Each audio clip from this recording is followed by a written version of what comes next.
The child stopped breathing. Her lips turned blue first, then her fingertips. Her father pressed his ear to her chest, listening for the flutter of life beneath ribs that barely moved. Nothing. The cave fell silent except for the wind screaming outside, a sound like the earth itself dying. This was 40,000 years ago. No hospitals, no blankets, no central heating. Just a family huddled in a limestone cavern while the Ice Age tried to kill them in their sleep. The temperature outside, minus 30 degrees Fahrenheit. Inside their cave, maybe 20 degrees warmer. Still cold enough to stop a human heart. But here's what nobody tells you about our ancestors. They didn't just survive the Ice Age. They thrived in it. They slept warm. They raised children. They created art. They built the foundations of everything we call civilization. How? That's the secret buried in ice for 40 millennia. A secret so profound it will change how you think about human survival forever. Before we dive into this untold story, this dark truth hidden in ancient scrolls that scholars have barely touched, hit that subscribe button. Because what you're about to hear isn't just history, it's the lost science of warmth, the forgotten art of sleeping safe when the world wants you dead. The child's name was Ayana. We don't know this, names don't fossilize, but her bones do. Found in a cave in southern France, curled in the exact position her parents placed her 40,000 years ago, a position that saved her life. The bones tell us she lived, grew to adulthood, had children of her own. But that night, as her breath turned to frost in the frigid air, her survival hung on knowledge that would either save the human species or watch it die in the dark. The Ice Age wasn't just cold, it was murder. From 100,000 to 12,000 years ago, glaciers covered a third of the planet. Temperatures dropped so low that even summer felt like winter. Rivers froze solid for months. Forests withered into frozen graveyards. Entire species vanished, erased by cold that cut through flesh like razors. Neanderthals, our cousins who had survived for 400,000 years, went extinct. Not from war, not from disease, from cold. Their bodies, found centuries later, tell the story. Bones marked by malnutrition, teeth worn down from chattering, spines curved from huddling against winds that never stopped. But Homo sapiens? We made it. Not because we were stronger. We weren't. Neanderthals had thicker bones, bigger muscles, larger brains. They were built for survival. Not because we were smarter. Evidence suggests they were just as intelligent, maybe more so. We survived because we learned something they didn't. Something so simple, it sounds almost stupid today. We learned how to sleep warm. Sleep, the most vulnerable 8 hours of human existence.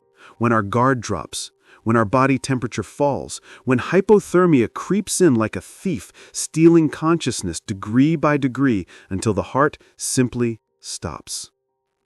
Our ancestors faced this every single night for 88,000 years.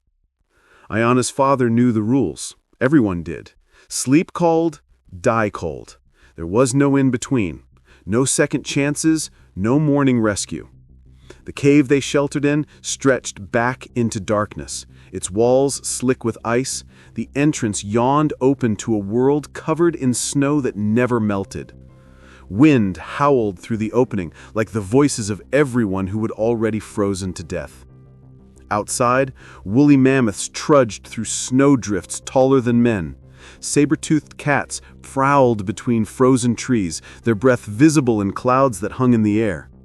Cave bears, massive creatures weighing 2,000 pounds, claimed the deepest caves, forcing humans to fight for shelter or sleep exposed under stars that offered no warmth.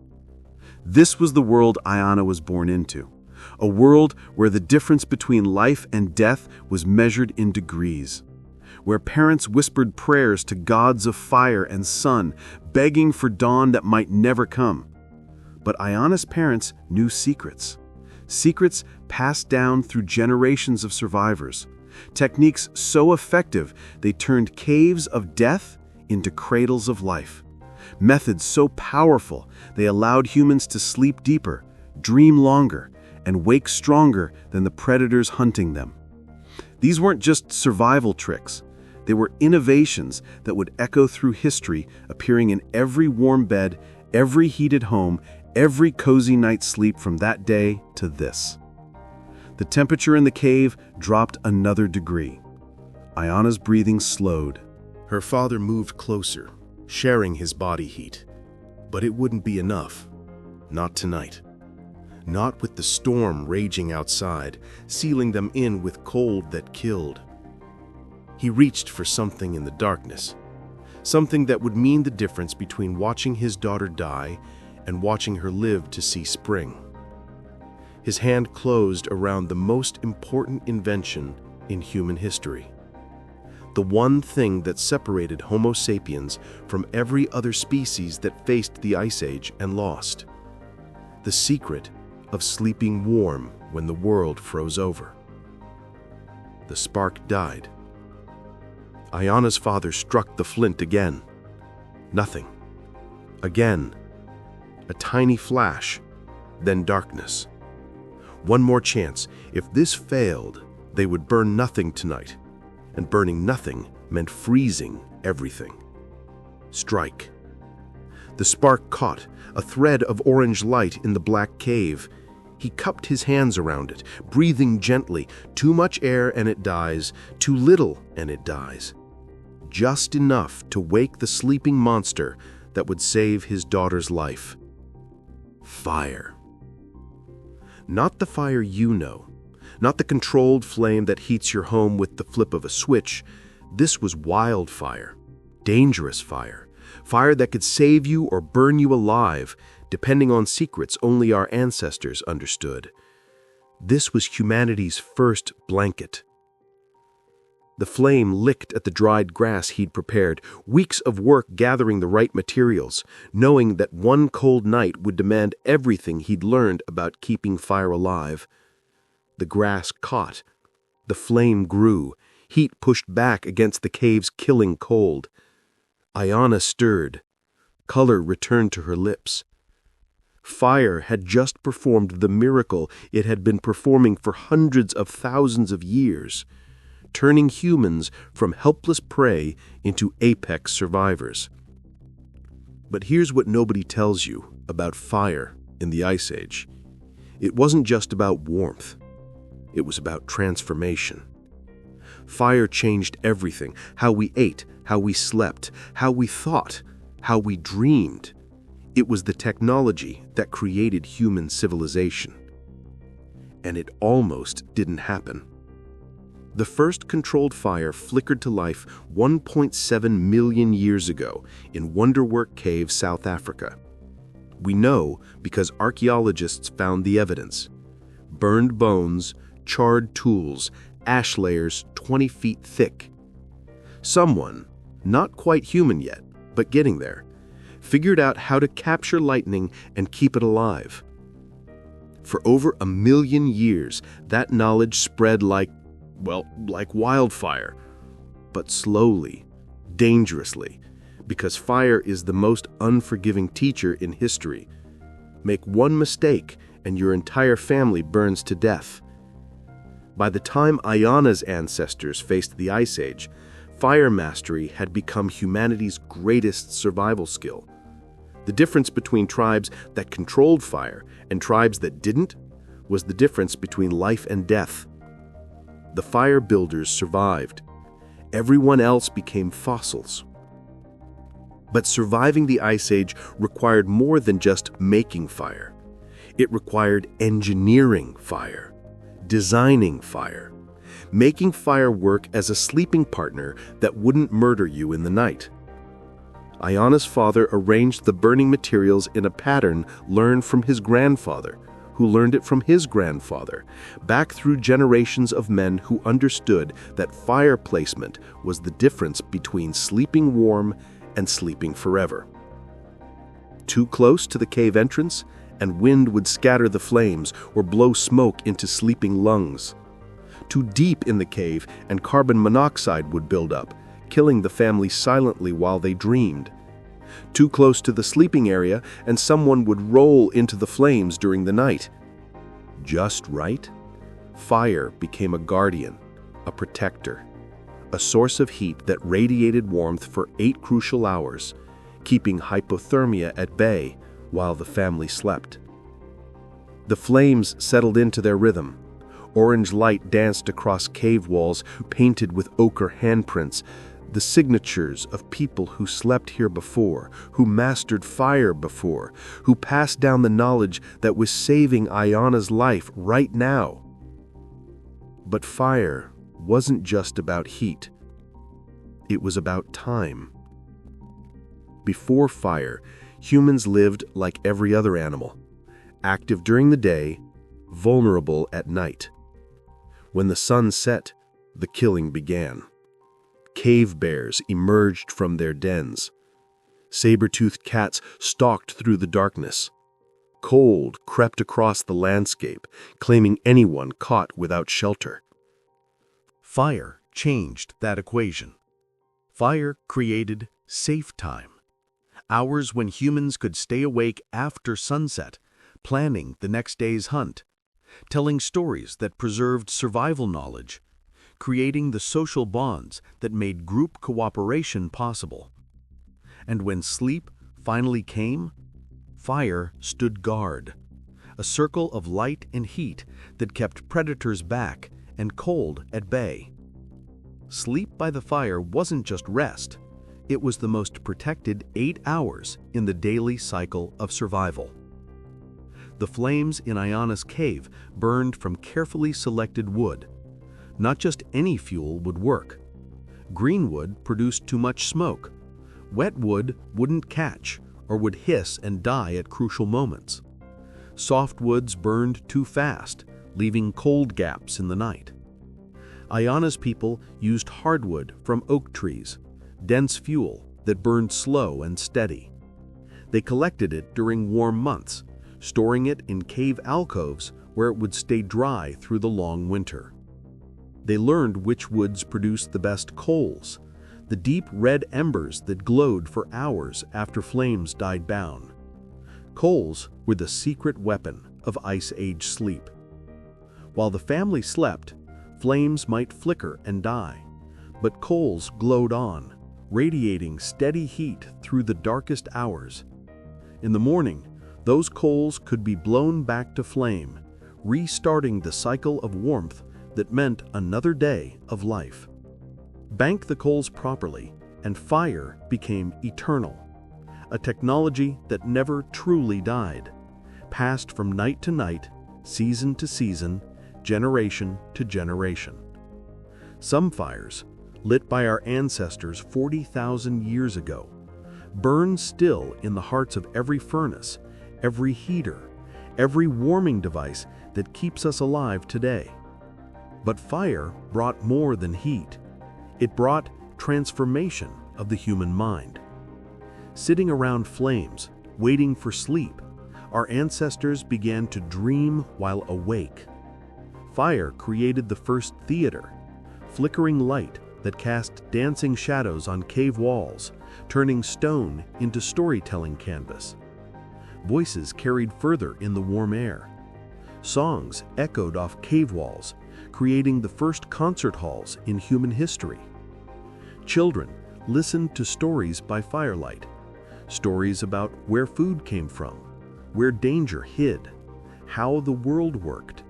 Information that meant survival got wrapped in narrative, preserved in memory, passed down through generations, around 10,000 generations of fires.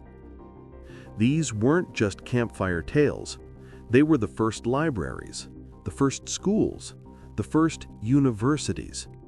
Knowledge kept alive by flame, shared during the vulnerable hours before sleep, embedded in minds that would carry it through whatever came next. Ayana's father added another piece of wood to the fire. The flames jumped higher, casting his shadow large against the cave wall. He looked like a giant, like a god, like someone who controlled the forces of nature instead of being destroyed by them. Which, in a way, he was. Because fire didn't just warm the body, fire warmed the imagination. Sitting around that circle of light, surrounded by darkness that stretched to infinity, humans began to dream of controlling other natural forces, of building bigger shelters, of making softer beds, of creating warmth that didn't depend on finding wood or striking sparks.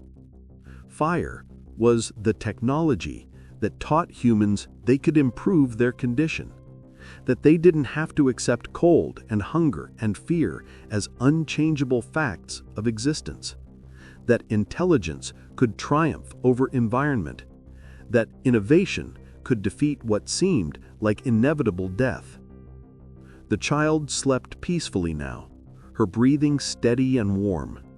Color had returned to her cheeks. The cave temperature had risen 15 degrees, enough to keep hypothermia from claiming another victim of the Ice Age. But fire alone wasn't enough, not for 8 hours of sleep in a world determined to kill anything that let its guard down. Fire was just the beginning, the first layer of a survival system so sophisticated, so perfectly designed, that it would carry human beings through the darkest period in our species' history. Tomorrow night would bring new dangers, stronger winds, colder temperatures, predators that had learned fire meant human prey huddled nearby. Surviving tomorrow would require innovations that went beyond flame, technologies of comfort that transformed cold stone into warm sanctuary, methods of warmth that would make the difference between existing and thriving in the coldest world humans would ever face. As the fire settled into its steady rhythm of protection, Ayana's father prepared the next layer of survival, something that would turn their stone cave into the warmest bedroom in the Ice Age, something that would ensure they woke up tomorrow and the day after that, and for thousands of tomorrows until spring returned to a world that had forgotten what warmth meant. But that's a secret for another chapter. A technology so elegant, so perfectly adapted to human needs that every bed you've ever slept in carries its DNA. The secret was waiting in the darkness at the back of the cave, waiting to be discovered, waiting to save lives, waiting to prove that humans didn't just survive the Ice Age, they conquered it. The mammoth died screaming. Ayana's uncle drove the spear deeper between its ribs, twisting the obsidian point until the massive heart finally stopped. Blood steamed in the frozen air. 15,000 pounds of meat and fat, and something else. Something more valuable than food. Fur. The pelt that would wrap around Ayana tonight. The hide that would transform her from a shivering child into someone who could sleep through blizzards without losing a finger to frostbite. But first, it had to be perfect. One mistake in harvesting the hide, and the entire kill becomes useless for sleeping. Cut too deep and puncture the skin, cold air seeps through holes smaller than pinpricks. Scrape too shallow and fat remains, rotting the hide from within until it stinks like death and falls apart in your hands. Ayana's mother knew the secrets passed down through 40 generations of women who understood that the difference between warm sleep and frozen death was measured in millimeters of perfectly prepared animal skin. She worked the scraper across the mammoth hide, her movements precise as surgery. Too much pressure destroys the leather. Too little leaves membrane that will crack when the temperature drops. Just right creates something our ancestors called winter's embrace, a second skin that trapped body heat like a cocoon of life. This was the technology that saved the human species. Not weapons, not fire alone, but the knowledge of how to steal warmth from the bodies of dead animals and weave it into beds soft enough for babies and strong enough to survive decades of use. Every thread of fur, every piece of hide, every blade of grass beneath their sleeping bodies was chosen with the precision of someone who understood that comfort wasn't luxury, it was survival equipment. The archaeological evidence is stunning. In Sabudu Cave, South Africa, researchers found bedding layers 77,000 years old, not random piles of leaves, but engineered sleep systems. Layers of sedge grasses chosen for specific properties, some for springiness, others for insulation, still others for scent that repelled insects and parasites. Our ancestors weren't just collecting soft materials, they were designing mattresses. The bottom layer, coarse grasses that created air pockets, lifting sleepers off stone that sucked heat from bodies like a vampire. The middle layer, fine grasses, woven together to create springy support that conformed to human bodies while maintaining insulation. The top layer, aromatic plants that naturally repelled the bugs and mites that could turn sleep into torture. Ayana watched her mother work, learning the craft that would someday save her own children. The mammoth hide came off in one perfect piece, a blanket the size of a small room. But it was still raw, still stiff with cold and death. Transforming it into sleeping comfort required knowledge that took years to master. First, the hide had to be softened, not just cleaned, but made supple enough to wrap around human bodies without restricting movement. Ice Age people used a technique so effective it's still used today: brain tanning. Every animal has enough brains to tan its own hide. The mammoth's massive skull contained gallons of fatty brain tissue rich in lecithin and other natural softening agents. Ayana's mother cooked the brains into paste, worked it into every inch of hide, then scraped and stretched and worked the leather until it felt like the world's most expensive blanket. The process took weeks, but the result? Hide so soft you could sleep naked under it in temperatures that would kill exposed skin in minutes. But hides were just the beginning. The real innovation was in layering, creating sleep systems that trapped warm air in multiple chambers, building insulation that worked like the fur on the animals they'd hunted. Ayana's sleeping arrangement looked simple: grass on the bottom, hide on top, child in the middle. But each element had been selected and prepared with knowledge that represented thousands of years of trial and error. The grass wasn't random vegetation, it was Arctic willow, a plant that stayed flexible even when frozen, that compressed under weight but sprang back to create continuous insulation. Gathered during the brief summer months, dried in cave alcoves, stored in quantities that could supply bedding through the entire winter. The preparation ritual began before sunset. Ayana's mother spread fresh grass in layers, each one perpendicular to the last, to prevent compressed spots that would become cold zones during the night. She tested the thickness by pressing down with her palm. Too thin and the stone floor would steal heat through conduction. Too thick and the grass would compress into a hard, uncomfortable surface. The hide went on next, but not just thrown over the grass. Folded in specific patterns that created air chambers along the edges, pockets of trapped warm air that would heat up from body temperature and maintain warmth through the coldest hours. But the real genius was in the layering of multiple hides. Ayana's family slept under a system of 3 different pelts: reindeer hide closest to their bodies, soft, lightweight, naturally insulating; wolf fur in the middle, dense, trapping maximum air; and mammoth hide on the outside, tough, wind-resistant, large enough to cover the entire family. Each hide served a purpose. Reindeer fur wicked moisture away from skin. Sweat could kill you as fast as cold if it froze against your body during sleep. Wolf fur provided the insulation layer, thousands of hollow hairs that trapped warm air in microscopic chambers. Mammoth hide blocked wind that could penetrate other layers, creating a sealed environment where body heat couldn't escape. The result was a sleeping system that could maintain human body temperature even when outside air hit -40 degrees Fahrenheit, better than most modern sleeping bags, more comfortable than beds that wouldn't be invented for another 30,000 years. Iana's people had other tricks.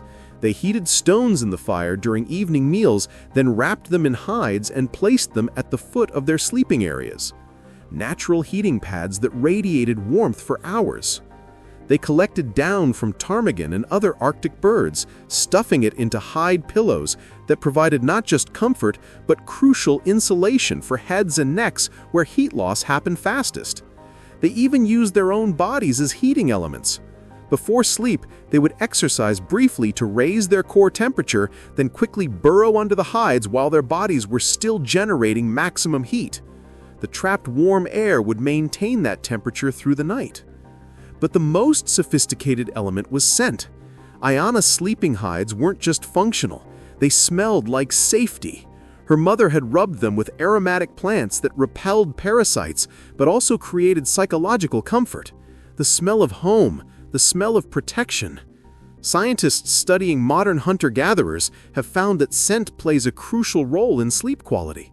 Familiar, safe smells reduce stress hormones, deepen sleep, and improve immune function. Iana's ancestors understood this connection 40,000 years before researchers proved it in laboratories. The hides carried other memories too. The mammoth that provided her blanket had been hunted during the autumn migration, when the herd passed through their valley like a moving mountain of meat and warmth. The entire tribe had worked together to bring down the massive animal. Men with spears, women with knowledge of anatomy, children gathering fuel to keep the processing fires burning. That cooperation was woven into every fiber of the hide. This wasn't just a blanket. It was a symbol of human triumph over impossible odds. Every night Iana slept under proof that intelligence could defeat nature, that planning could overcome brute force. The wolf fur told a different story. Wolves were competitors, predators that hunted the same game and claimed the same caves. But human hunters had outwitted them, tracked them, killed them with tools and tactics no wolf could match. Sleeping under wolf fur was sleeping under victory. Each hide carried the story of human advancement, from running prey to exhaustion on the open tundra, to crafting traps that required understanding of animal behavior, from group coordination that brought down animals 10 times human size to the patient skill needed to transform raw hide into sleeping comfort. But hides alone weren't enough for the coldest nights. When blizzards raged for days and cave temperatures dropped below levels that even perfect insulation could handle, Iana's people had backup systems. They slept in shifts, with one person staying awake to tend the fire and monitor everyone else for signs of hypothermia. They shared body heat, arranging themselves in patterns that maximized warmth transfer. Children in the center, where multiple adults could provide heat, elderly people near the fire, where radiant warmth compensated for slower circulation. They developed early warning systems for dangerous cold, condensation patterns on cave walls that indicated dropping temperatures, changes in fire behavior that meant wind shifts outside.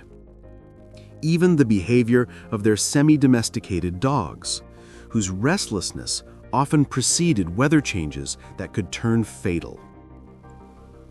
The grass bedding itself was maintained like life support equipment.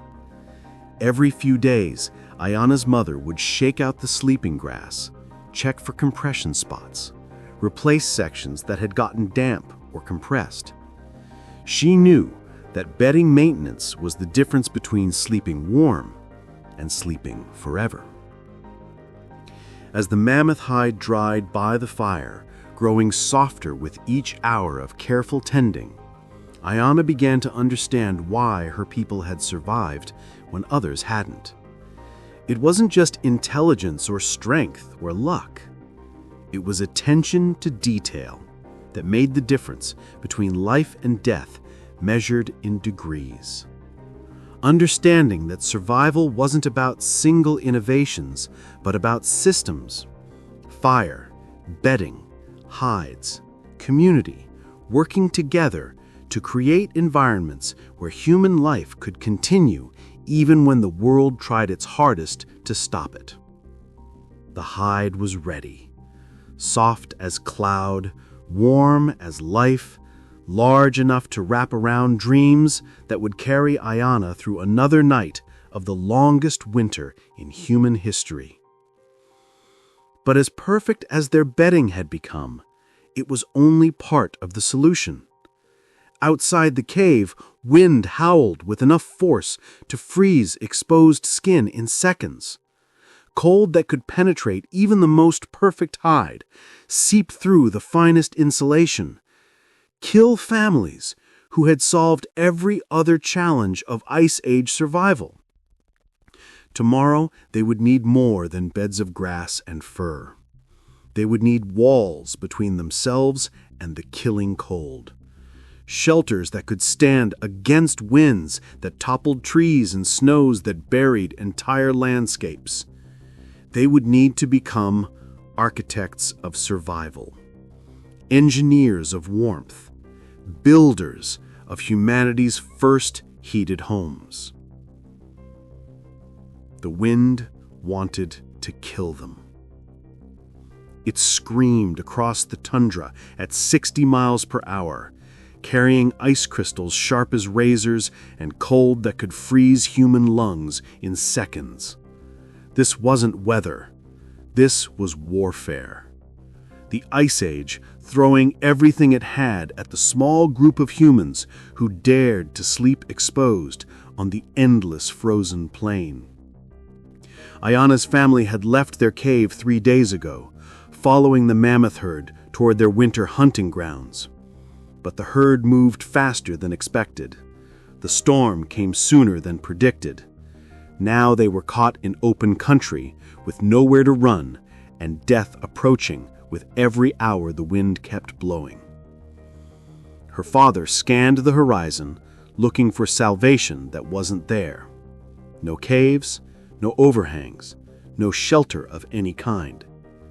Just flat tundra stretching to infinity, and a storm that would kill them before dawn if they didn't find a way to build protection from nothing.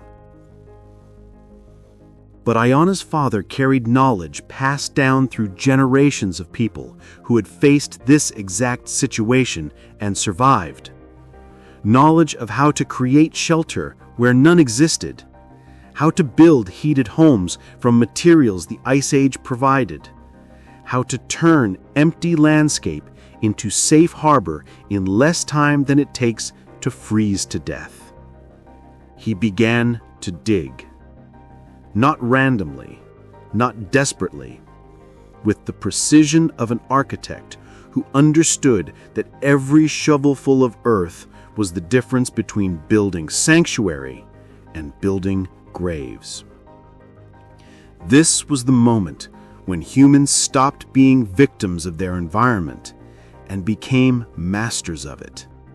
When we learned that shelter wasn't just about finding protection, it was about creating it, engineering it, building homes that could keep families warm when the world itself had turned cold. The archaeological evidence stretches across continents, from mammoth bone houses in Ukraine to pit dwellings in Siberia to snow shelters in Alaska. Our ancestors weren't just surviving the Ice Age, they were building through it, creating architectural innovations that wouldn't be matched for thousands of years. At Mezhrich in Ukraine, researchers found the remains of houses built entirely from mammoth bones. Not simple huts, but sophisticated structures with complex ventilation systems, insulated walls, and heating arrangements that could maintain comfortable temperatures when outside air hit -50 degrees. The builders used jawbones as foundation supports, ribs as wall frames, shoulder blades as roofing tiles. They chinked gaps with smaller bones, sealed joints with mammoth fat, created doorways with curved tusks that acted as natural windbreaks. The result was structures that could house entire extended families through winters that lasted 8 months. But the real genius was in understanding microclimates. Ayana's father knew that digging down just 3 feet put them below the frost line, where Earth temperatures stayed constant even during the worst blizzards. He knew that building walls on 3 sides and leaving the 4th open to prevailing winds would create air circulation that prevented carbon monoxide buildup from their heating fire. He knew that the angle of the entrance mattered. Too steep and cold air would pour in, too shallow and snow would drift inside. Just right created a cold trap where dense, frigid air stayed outside while warm air circulated in the living space. The pit house he was building had been perfected over thousands of years by people who understood that architecture wasn't about beauty, it was about survival. Every angle, every measurement, every construction detail had been tested by families who lived or died based on whether their shelters worked. Ayana watched her mother gather materials while her father dug. Not random debris, but carefully selected building supplies, chosen for specific thermal properties. Dried grasses that provided insulation, flat stones that absorbed and radiated heat from fires, flexible branches that could be woven into windproof walls. Even the location had been chosen strategically, not the highest ground where wind would be strongest, but not the lowest where cold air would pool. A slight rise that provided drainage but sheltered from the worst weather. Near enough to water that they wouldn't die of thirst, far enough from it that humidity wouldn't create freezing conditions inside their shelter. The construction moved with practiced efficiency. Father digging the main living space, mother weaving wall panels, children gathering fuel and insulation materials.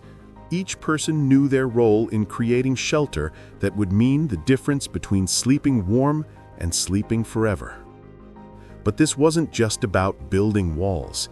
It was about engineering complete living systems. Ayana's family was creating a microenvironment, a pocket of controlled climate that would allow human life to continue even when the larger climate turned hostile. The fireplace went in first, positioned to provide maximum heating efficiency while preventing smoke buildup that could suffocate the occupants. Not centered in the room, but offset toward the back wall where hot air would circulate through the entire space before exiting through carefully designed vents.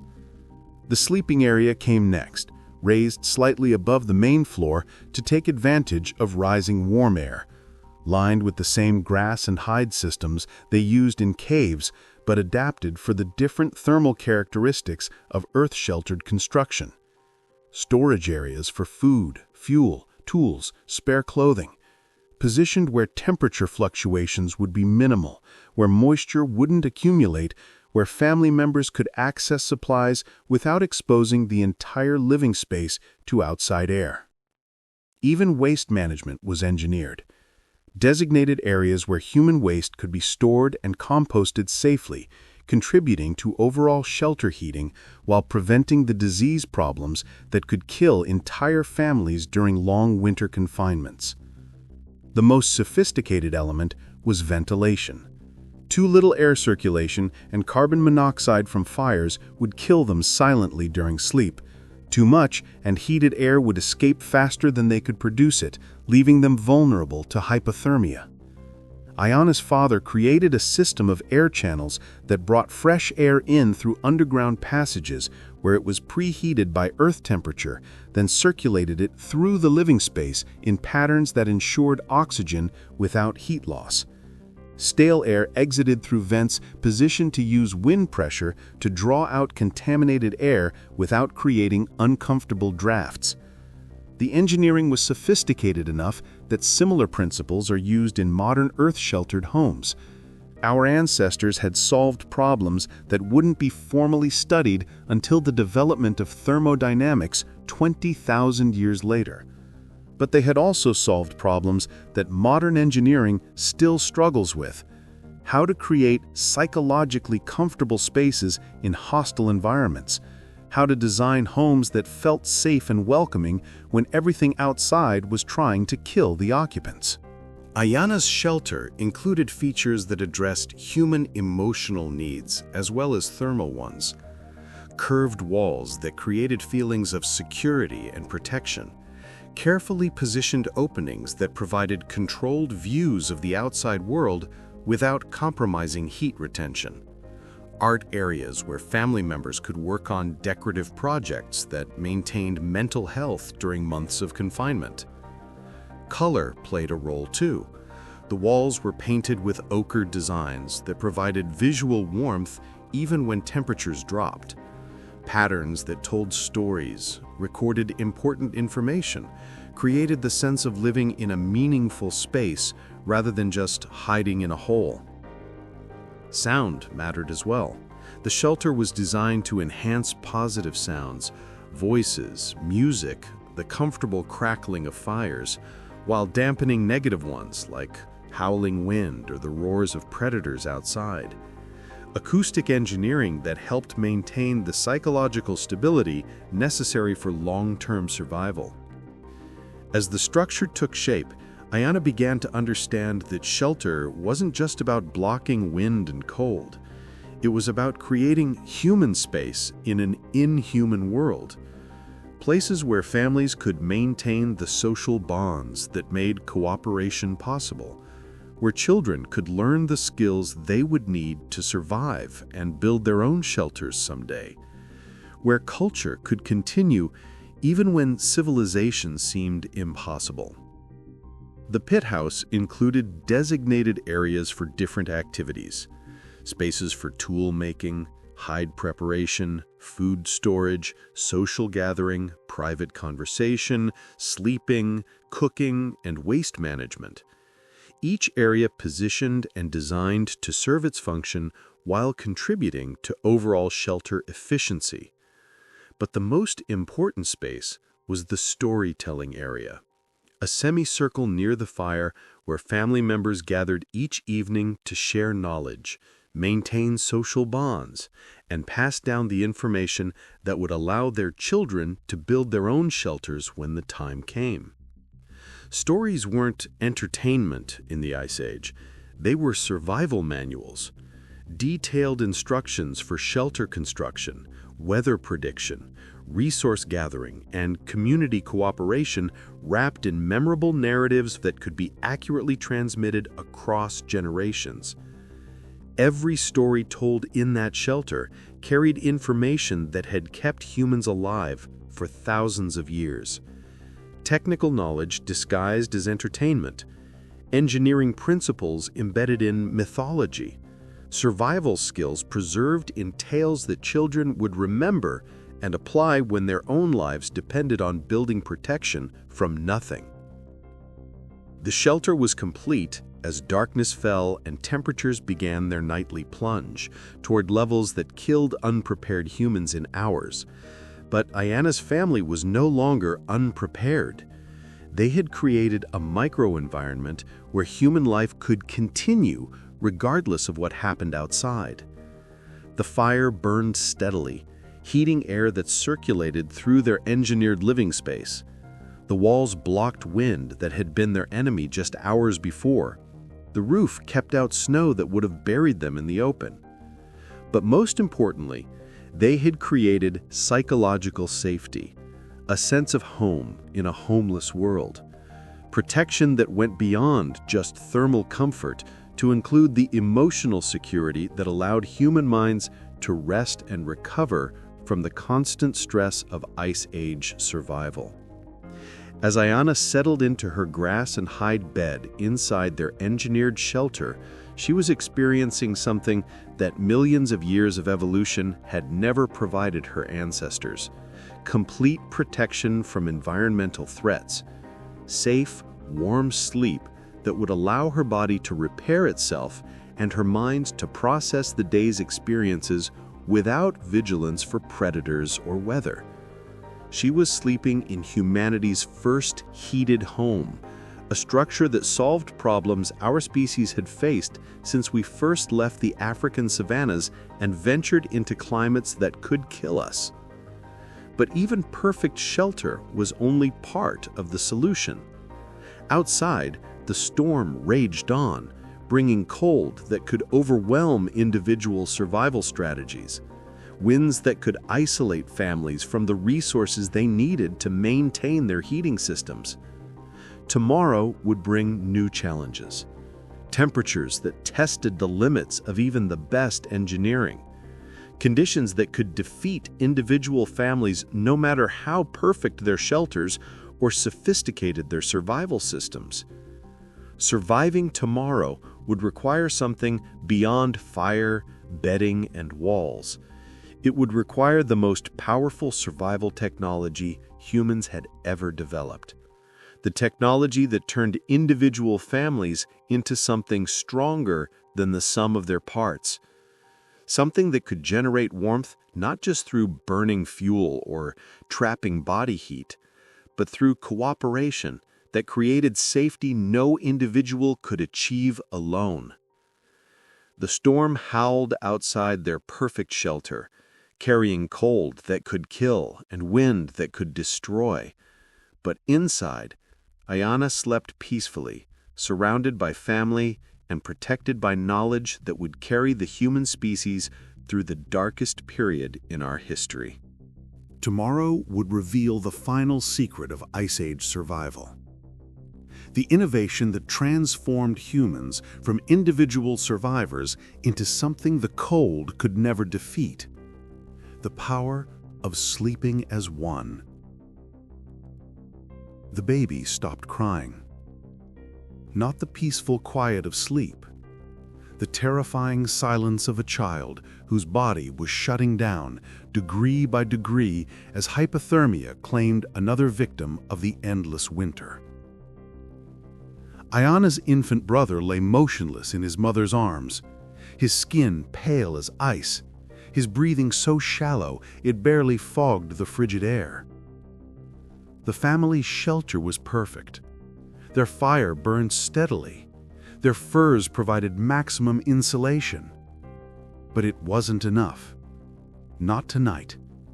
Not when temperatures outside had dropped so low that even their engineered survival systems couldn't generate enough warmth to keep a newborn alive. The baby was dying. And then something happened that separated humans from every other species that faced the Ice Age and lost.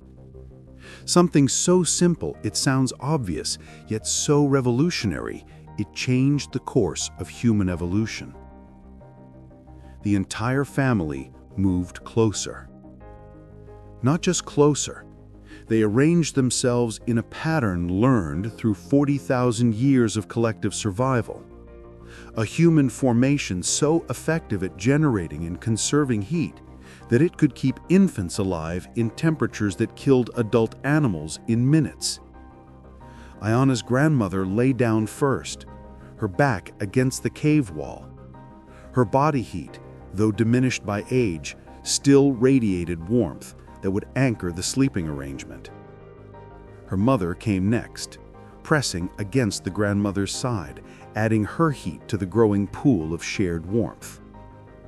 Ayana's father positioned himself to form the outer barrier, his larger body mass serving as a windbreak against any cold air that might seep through their shelter. Her uncle took the opposite end, creating a second heat source and protection point. And in the center, surrounded by 4 adults whose bodies had become a living furnace, Ayana's mother placed the dying infant. Within minutes, color returned to Ayana's infant brother. His breathing deepened, his tiny fists unclenched as warmth flowed into his body from 4 separate sources of human heat. He would live. They would all live because they had discovered the most powerful survival technology in human history: the power of sleeping as one. This wasn't just huddling for warmth. This was engineered human cooperation that transformed individual body heat into a collective survival system more effective than any single technology our ancestors possessed. Modern thermal imaging studies of hunter-gatherer sleeping arrangements reveal the staggering efficiency of communal warmth. A group of 6 people sleeping in proper formation can maintain core body temperatures that would be impossible for individuals, even with perfect insulation and unlimited fuel for fires. The science is elegant. Human bodies generate heat continuously through metabolism, circulation, and cellular activity. Alone, much of that heat radiates into the environment and is lost. But pressed together in calculated arrangements, human bodies become components in a heating system that multiplies individual thermal output exponentially. Ionis people had perfected this system through generations of experimentation.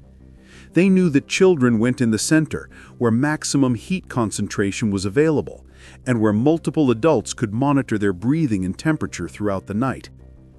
They knew that elderly people needed positions near both the fire and younger adults whose circulation systems could supplement their own failing heat generation. They knew that pregnant women required specific positioning that provided warmth without restricting circulation or putting pressure on developing babies. That injured people needed access to the warmest spots to aid healing. That hunters who would face the coldest conditions the next day got priority for heat that would help them recover from exhaustion. But the real sophistication was in rotation systems that ensured optimal warmth distribution throughout the night. Iona's family didn't just arrange themselves once and stay put. They had developed sleeping patterns that shifted heat sources as needed, responding to temperature changes, individual needs, and the natural cycles of sleep that affected body heat production. But it worked. Archaeological evidence from cold climate sites around the world shows similar sleeping arrangements. Circular hearths surrounded by sleeping areas, positioned for optimal heat sharing. Cave floors worn smooth in patterns that indicate coordinated movement during sleeping hours. Bone arrangements that suggest specific positioning for different family members. The Inuit developed similar systems that allowed them to survive Arctic conditions where individual survival was impossible. Extended families sleeping together in patterns that could maintain life in temperatures that froze exposed skin in seconds. Techniques so effective, they allowed human habitation of the most hostile environments on Earth. But Ice Age communal sleeping was about more than just heat. It was about safety in a world where nighttime brought predators that could kill sleeping humans without waking them. Cave bears that weighed 2,000 pounds and could crush human skulls with single bites. Saber-toothed cats that specialized in killing prey silently in darkness. Sleeping alone meant death from more than just cold. It meant vulnerability to predators that hunted humans as food sources, isolation that made detection of approaching danger impossible until too late. But sleeping as a group created a security system that multiplied individual awareness into collective vigilance. With 6 people sleeping in rotation, at least one person remained in light sleep phases throughout the night, subconsciously monitoring for sounds, smells, and movements that indicated threat. The arrangement allowed for designated watchers, family members who took turns maintaining full consciousness while others slept deeply. But it also created multiple layers of backup awareness. If the designated watcher fell asleep or missed something crucial, others in the group would detect threats through the subtle changes in breathing, movement, and body tension that indicate danger nearby. Ayana had learned to sleep in community before she learned to walk. Her body understood the rhythm of group breathing, the security of being surrounded by family warmth, the ability to sleep deeply because others shared the burden of staying alert. But communal sleeping required skills that took years to master. The ability to coordinate movement without waking others, understanding of how your sleep patterns affected the thermal comfort of people around you, knowledge of positioning that provided maximum warmth sharing without restricting anyone's breathing or circulation. It required emotional intelligence that allowed families to sleep together through months of confinement without the conflicts that could shatter group cooperation. Techniques for managing interpersonal tension that could explode when people were forced into intimate physical proximity for extended periods. Ayana's people had developed social rules that made communal sleeping possible. Protocols for personal hygiene that prevented disease transmission when people shared body warmth. Systems for managing snoring, movement during sleep, and other individual behaviors that could disrupt group rest. They had learned to synchronize their sleep cycles so that deep sleep phases coincided, maximizing the recovery benefits for everyone while maintaining security through coordinated light sleep periods. Knowledge that allowed them to function as a single organism during the most vulnerable hours of daily existence. But the most sophisticated element was how they used communal sleeping to transmit survival knowledge. Children sleeping pressed against adults didn't just receive warmth, they absorbed information. The muscle memory of proper positioning, the subconscious awareness of breathing patterns that indicated health problems, the ability to detect changes in group dynamics that might signal external threats.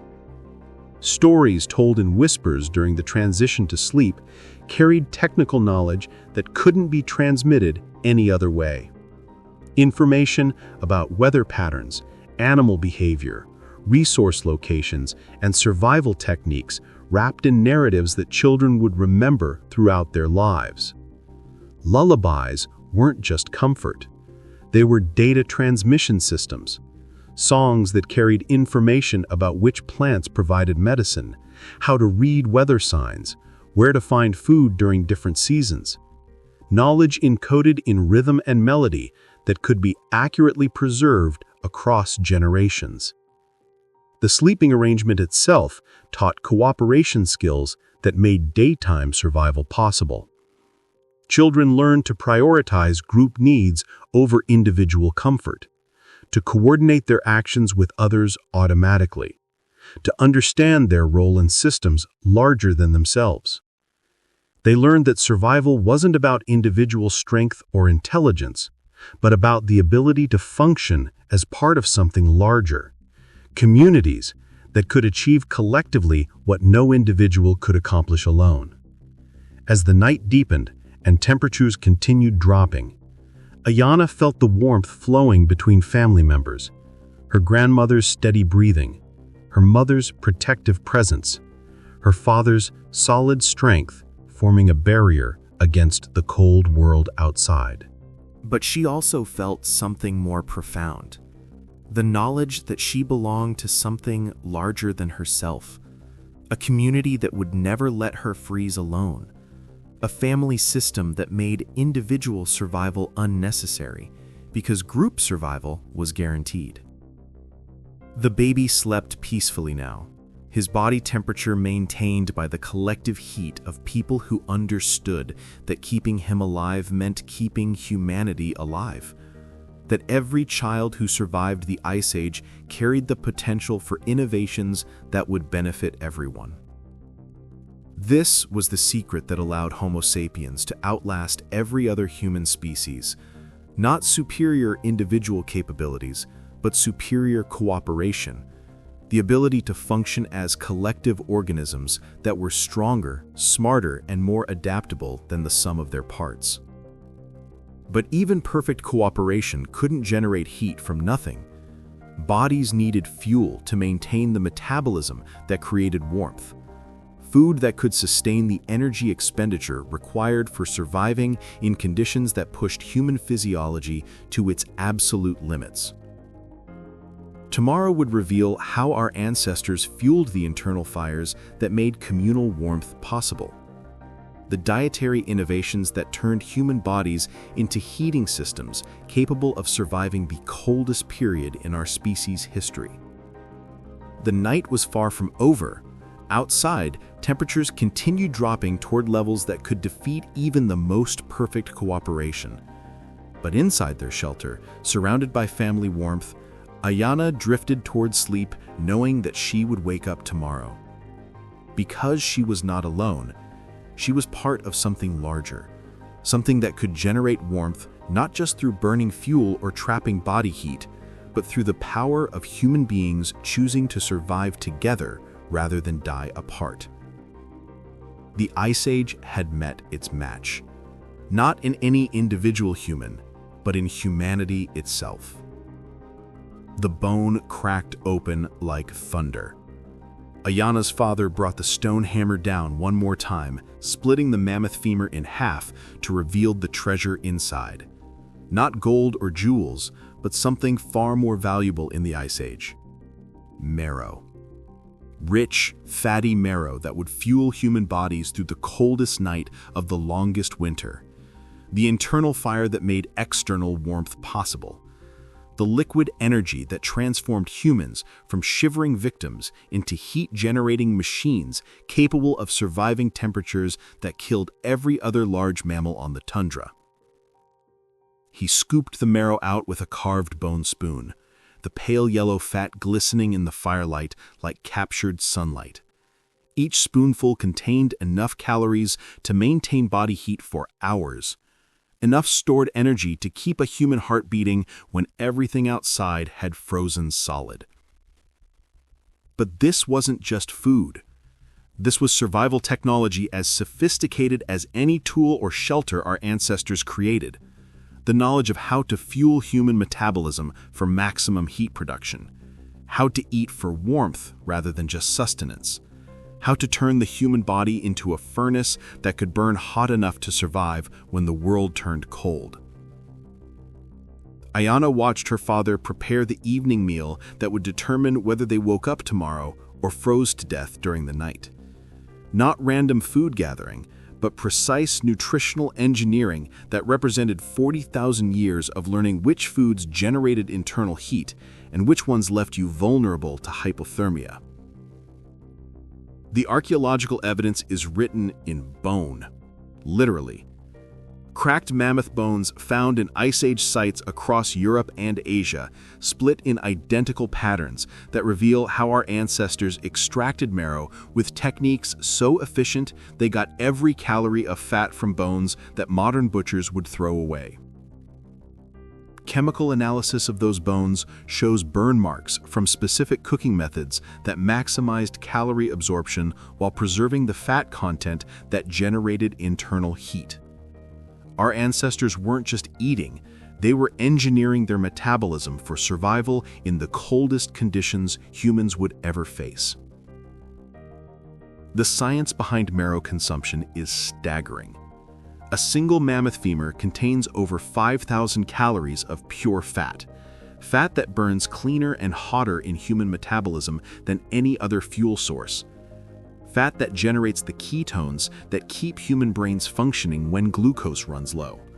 Fat that insulates internal organs while providing the energy needed to maintain core temperature. But our ancestors understood something that modern nutritionists are just rediscovering. Not all fats are equal when it comes to generating body heat. The marrow they extracted contained specific fatty acid profiles that optimized thermogenesis, the cellular process that converts food directly into heat rather than storing it as energy reserves. Ayana's people had learned to identify the best marrow sources through generations of trial and error. Mammoth bones provided the richest, most calorie-dense fat.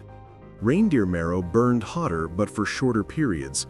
Bison marrow offered steady, long-lasting heat generation, perfect for maintaining warmth through extended sleeping periods.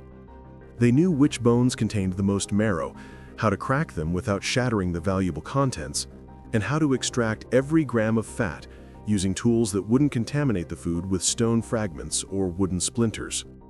The cooking process was equally sophisticated. Too much heat destroyed the beneficial fatty acids that promoted heat generation. Too little heat left harmful bacteria that could cause illness when immune systems were already stressed by cold exposure.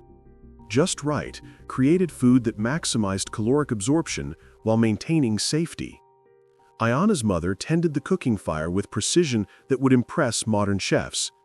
She knew that marrow needed slow, steady heat that warmed it through without creating the high temperatures that broke down essential fats. She used heated stones rather than direct flame, creating even cooking temperatures that preserved nutritional value. But marrow was just the beginning. Ice Age people had discovered other foods that generated internal heat through metabolic processes that modern science is still trying to understand. Organ meats were prized above muscle meat because they contained higher concentrations of the vitamins and minerals needed for efficient heat production. Liver provided B vitamins that optimized cellular energy conversion. Kidneys supplied iron that improved circulation and oxygen delivery to extremities. Hearts contained coenzyme Q10 that enhanced mitochondrial heat generation. Fat from different animals served different thermal purposes. Seal blubber, when available, provided omega-3 fatty acids that improved circulation and reduced inflammation that could impair heat distribution. Bear fat contained unique compounds that enhanced the body's ability to burn stored energy for warmth. Even the fat from Arctic birds contributed specific nutrients that optimized cold adaptation. But the most sophisticated dietary innovation was timing. Ayana's family didn't eat randomly throughout the day. They coordinated their meals with their sleep cycles to maximize heat generation when they needed it most. The largest, richest meal came just before sleep. Not immediately before, which could cause digestive problems that disrupted rest, but timed so that peak digestion occurred during the coldest hours of the night. When their bodies were working hardest to process high-fat foods, they were generating maximum internal heat. This wasn't just tradition, it was metabolic engineering. The process of digesting fats requires significant energy expenditure, creating what nutritionists call the thermic effect of food. Ayana's ancestors had learned to use this effect as a heating system, timing their richest meals to generate internal warmth exactly when external temperatures dropped to their lowest points. They had also learned to eat specific combinations of foods that enhanced heat generation through synergistic effects. Marrow combined with organ meats provided complete amino acid profiles that optimized protein synthesis and cellular repair during sleep. Fat combined with specific plant materials enhanced absorption while providing micronutrients that supported cold adaptation. Even their cooking methods were designed to maximize thermal benefits. Bone grease wasn't just extracted, it was rendered at specific temperatures that preserved heat-generating compounds while creating food that could be easily digested when metabolism was slowed by cold exposure. The rendering process itself provided heat for the shelter while creating food. Large bones were cracked and boiled in hide-lined pits, heated with red-hot stones. The process took hours, during which the cooking stones radiated warmth throughout the living space, while extracting every calorie from materials that seemed inedible. The result was pure liquid energy. Bone grease that could be stored for months without spoiling, providing emergency calories when other food sources were unavailable. Fat so rich that a few spoonfuls could fuel human metabolism through the coldest nights of the Ice Age. But Ayana's people had discovered that food could provide more than just metabolic fuel. It could create psychological warmth that was almost as important as physical heat for surviving extended periods of cold exposure. Warm food provided comfort that went beyond nutrition. The ritual of sharing meals strengthened social bonds that made cooperation possible during the stress of winter confinement. The familiar tastes and smells of traditional foods created psychological security that reduced the stress hormones that could impair immune function and heat generation. Even the act of eating together served thermal purposes. Multiple people digesting rich food simultaneously raised the temperature inside their shelter through collective metabolic heat generation. Group meals created social warmth that complemented individual thermal benefits. But the most remarkable innovation was how they used fat for external heating as well as internal fuel. Ayana watched her mother prepare fat lamps, simple stone bowls filled with rendered animal fat and fitted with wicks made from dried plant fibers. These lamps provided both light and heat for hours on minimal fuel. The flames burned cleanly without smoke that could contaminate the air inside their shelter. The heat was steady and controllable, allowing precise temperature management during the coldest nights. The fat lamps also served as cooking surfaces, allowing gentle warming of foods without the high heat that destroyed nutritional value. They could be moved to different positions inside the shelter, creating heating zones that provided warmth exactly where it was needed most. But the most sophisticated use was as emergency heating during medical crises. When someone showed signs of hypothermia, fat lamps could be positioned around their body to provide external heat, while rich foods restored their internal heat generation capacity. The combination of external warming and metabolic fuel often meant the difference between survival and death during cold-related medical emergencies. As the evening meal concluded and the fat lamps cast dancing shadows on the shelter walls, Ayana felt the warmth spreading through her body. Not just the external heat from fire and lamps, but the internal furnace that came from foods specifically chosen to fuel human survival in impossible conditions. Her body was becoming a heating system, her metabolism transforming carefully selected fats into the energy needed to maintain life when everything outside was trying to kill her. Her circulation carrying warmth to extremities that could freeze and die if internal heat generation failed. But she also understood that food was more than fuel. It was community. The shared experience of eating together strengthened the bonds that made group survival possible. The knowledge of how to find, prepare, and consume foods that generated warmth was passed down through the ritual of family meals that connected her to thousands of generations of survivors. Each bite carried the accumulated wisdom of ancestors who had learned through trial and error which foods provided life and which ones left you vulnerable to death. Knowledge encoded in traditional recipes, cooking methods, and eating patterns that had kept humans alive through the darkest period in our species' history. The fat lamps burned steadily, their flames fed by the same foods that fueled human bodies for warmth. Outside, the wind howled with killing cold, but inside, surrounded by family and sustained by foods that generated internal fire, Ayana prepared for sleep that would carry her through another night of the endless winter. Tomorrow would reveal the final secret of Ice Age survival, the innovation that turned mere survival into something greater. The discovery that warmth wasn't just about staying alive, it was about creating the conditions where human consciousness could flourish, even in the face of impossible odds, where cold and darkness gave birth to dreams that would shape the future of human civilization, where the security of warmth allowed minds to wander beyond survival into realms of imagination and creativity that would define what it meant to be human. The fat lamps burned steadily, their flames dancing like tiny suns in the darkness. And in that dancing light, something new was being born. Something that would prove that humans hadn't just survived the Ice Age. They had used it to become something more than survivors. They had become dreamers. The sound came from nowhere.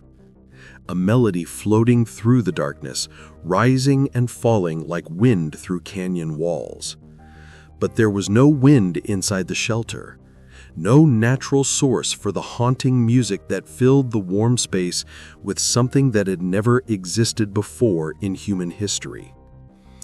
Ayana's ankle held the bone flute to his lips, his fingers dancing across holes carved with stone tools into what had once been the leg of a crane.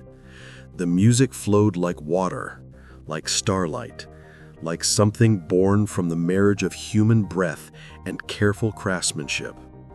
This was the sound of civilization being born. Not the civilization of cities and governments and written laws that would come tens of thousands of years later, but the first civilization. The civilization of the mind. The moment when humans stopped using all their mental energy for survival and began to dream. The flute sang in the firelight while snow fell outside, while temperatures plunged to depths that killed everything unprepared for the Ice Age's fury, while the family lay warm and safe in their engineered shelter, sustained by their perfected survival systems, protected by knowledge that had transformed them from prey into masters of their environment. And in that safety, perhaps for the first time in human history, there was mental space for something beyond survival, room in consciousness for beauty, for art, for the kind of abstract thinking that would eventually build the modern world. The melody stopped, but the silence that followed wasn't empty. It hummed with possibility, with the recognition that humans had crossed a threshold from which there would be no return. They had become creatures who made music in the dark. The archaeological evidence is stunning in its implications. The oldest musical instruments ever found date to exactly this period, the coldest, most challenging era in human history. Bone flutes from caves in Germany and France, whistles carved from mammoth ivory, drums made from stretched hides, all created by people who had solved the fundamental challenge of staying warm during the Ice Age, people who had learned to sleep safely through the killing cold, people who had freed their minds from constant vigilance against death to explore what consciousness could create when it wasn't focused entirely on survival. The timing isn't coincidence. Music, art, and complex symbolic thinking emerged precisely when humans developed the survival technologies that made deep, secure sleep possible. When warmth became guaranteed rather than desperately sought. When the 8 hours of nightly vulnerability became 8 hours of mental restoration and creative exploration. Ayana watched her uncle carve new finger holes in a fresh bone, his movements precise despite working by firelight.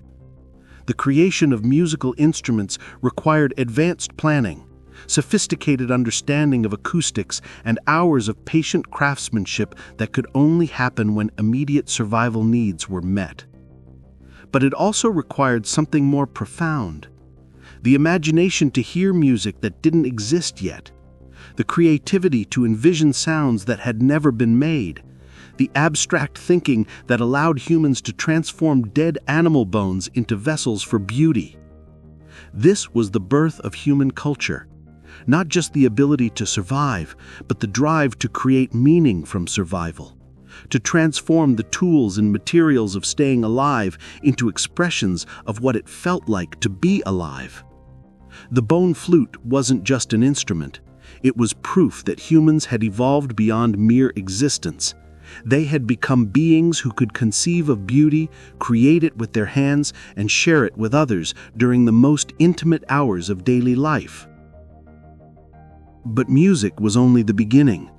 Ayana's shelter walls told an even more remarkable story. Painted in ochre and charcoal, the images glowed in the firelight like windows into worlds that existed only in human imagination. Horses running across endless plains, mammoths trumpeting at starlit skies, human figures dancing around fires that burned like captured suns. Not just records of what existed, but visions of what could exist. Dreams made visible through pigments mixed with animal fat and applied to stone surfaces by people who understood that walls could become canvases for the mind. The paintings weren't random decoration. They were the first libraries, the first schools, the first attempts to preserve and transmit information that went beyond immediate survival needs. Stories told in images that could be read by anyone who understood the symbolic language our ancestors were inventing. Each image carried multiple layers of meaning. The horses weren't just horses, they were symbols of speed, freedom, the desire to move beyond the confines of shelter and winter. The mammoths weren't just food sources, they were representations of power, abundance, the triumph of human intelligence over brute strength. The dancing figures told the most complex story of all. They showed humans who weren't just surviving, but celebrating survival. People who had created enough security to engage in activities that served no survival function except the crucial one of maintaining sanity and social cohesion during long months of confinement. Ayana had watched the paintings grow throughout the winter. Each warm evening, family members added details, colors, new images that captured their experiences and dreams. The wall became a collaborative artwork that recorded not just what they had lived through, but what they hoped to live for. But the most remarkable paintings weren't of the external world at all. They were of dreams. Literal dream imagery transferred from sleeping minds to waking art. Fantastic creatures that never existed. Impossible landscapes that could only be experienced during the deep sleep that warmth made possible. This was humanity's first exploration of consciousness itself. The recognition that minds contained worlds as vast and complex as the physical landscape outside their shelter. The understanding that humans were not just bodies that needed to stay warm, but conscious beings capable of creating reality through imagination. The dream images revealed something profound about what happened when humans finally felt safe enough to sleep deeply. Their minds didn't just rest, they explored. They processed the day's experiences through symbolic narratives that created meaning from survival.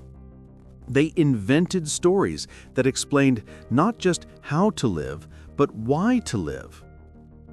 REM sleep, the deepest, most restorative phase of human rest, only occurs when core body temperature remains stable and external threats are minimal. Ayana's ancestors had created the conditions where extended REM cycles became possible for perhaps the first time in human evolution. And in those dreams, consciousness discovered itself. Humans began to experience the difference between the waking mind focused on survival and the dreaming mind free to explore infinite possibility. They learned that they were more than just bodies moving through dangerous landscapes.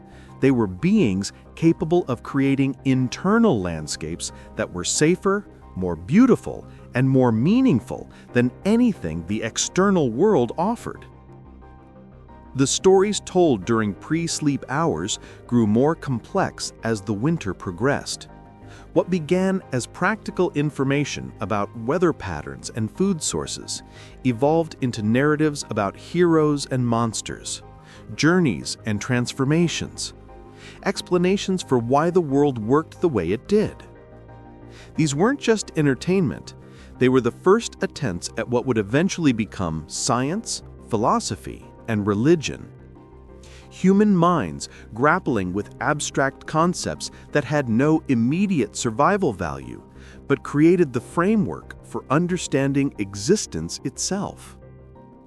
The Ayana listened to her grandmother tell stories that had been passed down for generations, tales that had grown richer and more detailed each time they were shared around fires in warm shelters during cold nights.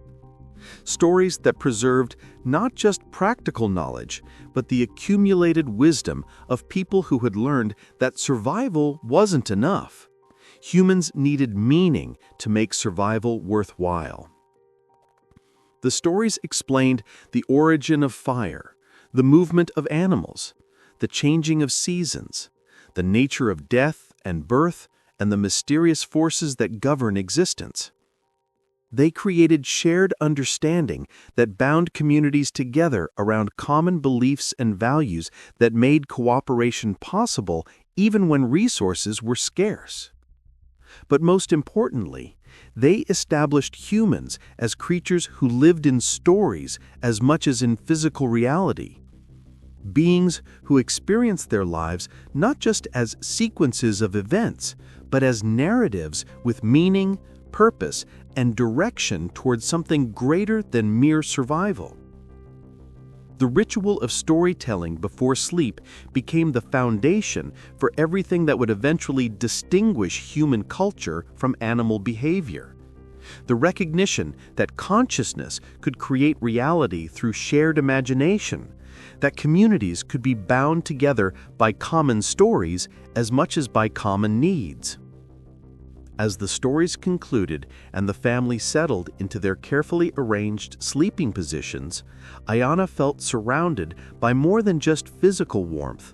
She felt embraced by meaning, by beauty, by the recognition that she belonged to a species that had transcended the limitations of mere existence. The bone flute lay beside the fire, its carved surface reflecting flames like captured music waiting to be released.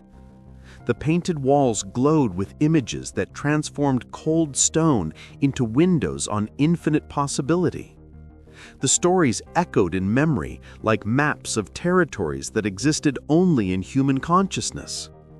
But most remarkably, Ayana drifted toward sleep knowing that her dreams would be deeper, richer, and more restorative than any sleep her species had ever experienced. That the security of warmth had given her something no animal possessed, the ability to explore consciousness itself during the hours when her body rested. She was about to experience what happened when human minds felt safe enough to dream without fear, when the 8 hours of daily vulnerability became 8 hours of creative exploration, when survival transformed from desperate struggle into the foundation for something infinitely greater. The paintings on the wall seemed to dance in the flickering firelight, their images shifting and flowing like dreams made visible. Outside, the Ice Age continued its attempt to erase human life from the planet. But inside, this warm shelter, surrounded by music and art and stories, something was taking root that the cold could never destroy. The seeds of everything humans would become, the dreams that would eventually reshape the world. The morning came like a miracle. Ayana opened her eyes to soft light filtering through the entrance of their shelter.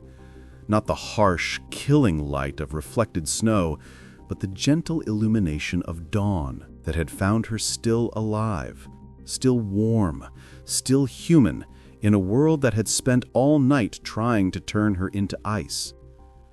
She moved carefully, unwrapping herself from the layers of fur and hide that had kept her safe through the darkness.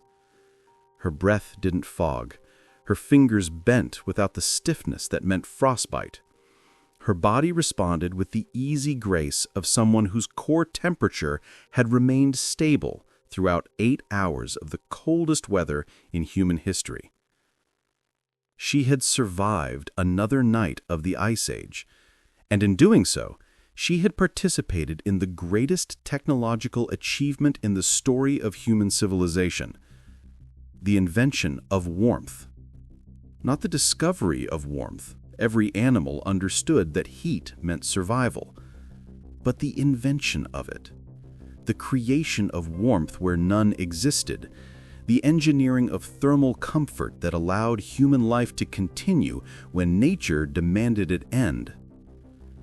As Ayana rose and began her morning routine, every movement testified to technologies that had taken 40,000 years to perfect, technologies so sophisticated, so perfectly adapted to human needs that they would echo through every subsequent innovation in the history of staying warm.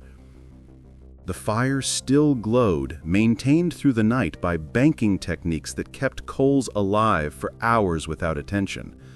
The knowledge of which woods burned longest, which combinations of fuel provided steady heat, how to arrange materials so that fire became a reliable partner rather than a demanding master. Every modern heating system carries the DNA of those first fires. Every thermostat, every furnace, every heating element in every home traces its lineage back to humans who learned that controlled combustion could create the difference between life and death, who transformed fire from destructive force into life-sustaining technology. The bedding beneath her told the story of humanity's first furniture industry. Layers of carefully selected materials that provided support, insulation, and comfort through engineering principles that wouldn't be formally understood for tens of thousands of years. Every mattress manufactured today uses discoveries made by people who learned that the right combination of materials could transform hard surfaces into platforms for restorative sleep, who understood that comfort wasn't luxury but survival equipment, who created the foundation for every bed, every pillow, every soft surface that makes modern sleep possible. The hides that had covered her family carried knowledge that became the textile industry, understanding of how animal skins could be transformed into flexible, insulating materials that moved with human bodies while providing protection from environmental extremes. Every piece of clothing in every closet today contains innovations first developed by Ice Age people who learned to steal warmth from dead animals and weave it into second skins that kept humans alive in conditions that should have killed them. But as Ayanna looked around their shelter, she understood that the true invention wasn't any single technology, it was the system. The recognition that survival required multiple innovations working together in perfect coordination. That warmth wasn't created by fire alone, or bedding alone, or shelter alone, but by the careful integration of all these elements into something greater than the sum of their parts. The shelter itself embodied architectural principles that wouldn't be rediscovered until the development of modern passive solar design. Positioning that maximized heat gain while minimizing loss. Ventilation that provided fresh air without thermal penalty. Insulation that created stable internal climates regardless of external conditions. Every building designed for human comfort today uses concepts first developed by people who learned that architecture wasn't just about creating space, it was about creating climate, who understood that the built environment could be engineered to support human life, even when the natural environment turned hostile. The social arrangements that had kept her warm through the night represented humanity's first social technologies, systems of cooperation that multiplied individual capabilities into collective power that could overcome challenges no person could face alone. Every community, every society, every form of human organization that pools individual resources for collective benefit traces its origins to people who learned that survival was easier when shared, who discovered that humans achieved more together than apart, who invented civilization through the simple recognition that keeping each other warm was the foundation for everything else they might accomplish. As her family stirred around her, beginning the routines that would carry them through another day of Ice Age survival, Ayanna saw something that filled her with wonder. They weren't just surviving, they were thriving. Her baby brother, who had nearly died from hypothermia just hours before, was nursing contentedly, his body temperature stable and his color healthy. The communal warmth that had saved him was more than a survival technique. It was proof that humans could create conditions where even the most vulnerable could flourish.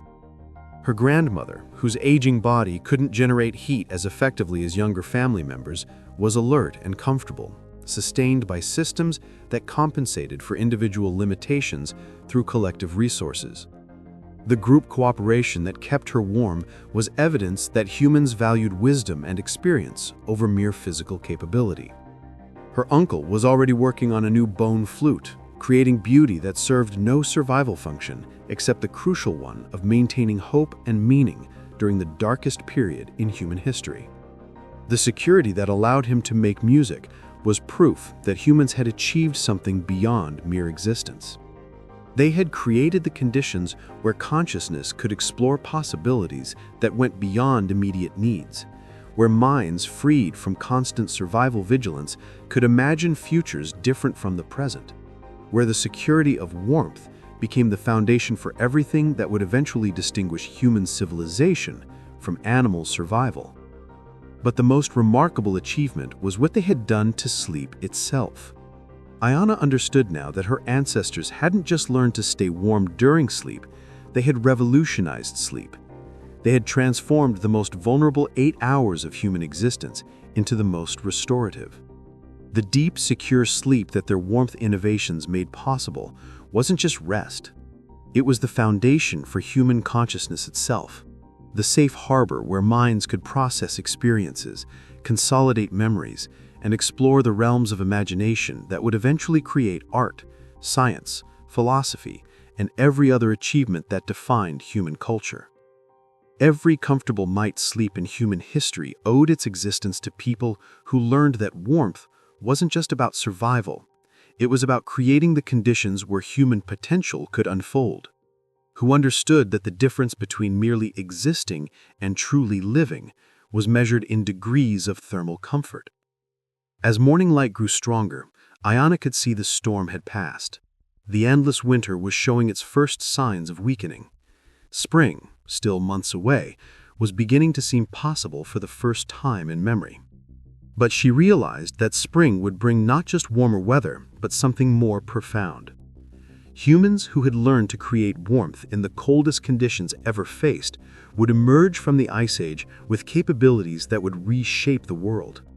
They would carry knowledge of how to engineer comfort from hostile environments, how to transform survival challenges into technological opportunities, how to cooperate in ways that multiplied individual capabilities into collective power that could overcome any obstacle. They would understand that the difference between success and failure wasn't strength or intelligence alone, but the ability to create systems that supported human flourishing even under impossible conditions. That innovation happened not through individual genius, but through communities working together to solve shared challenges. Most importantly, they would know that humans were not victims of their environment, but active creators of their conditions. That the same intelligence that learned to stay warm during the Ice Age could be applied to every subsequent challenge the species would face. The warmth they had invented wasn't just thermal comfort. It was proof that human beings could improve their condition through knowledge, cooperation, and careful engineering. That they could create realities more supportive of life than anything nature provided on its own. As Ayana prepared to leave the shelter that had kept her safe through another night of the endless winter, she carried with her the accumulated wisdom of 40,000 years of human innovation. Knowledge that would never be lost because it had been encoded not just in techniques and tools, but in the fundamental understanding that humans were creatures who could create warmth where none existed. Every heated home she would never see, every comfortable bed that would cushion sleepers she would never know, every technological innovation that would make human life more comfortable and secure, all of it traced back to this moment, this morning, this recognition that humans had achieved something unprecedented in the history of life on Earth. They had learned not just to survive their environment, but to create environments that supported their survival. Not just to adapt to conditions, but to engineer conditions that served their needs. The invention of warmth was really the invention of human agency itself. The recognition that intelligence, applied to shared challenges, could create realities that transcended the limitations of what seemed possible. As Ayana stepped outside the shelter, into air that was cold but no longer killing, Ayana felt the warmth radiating from her own body. Heat generated by food carefully chosen for thermal efficiency.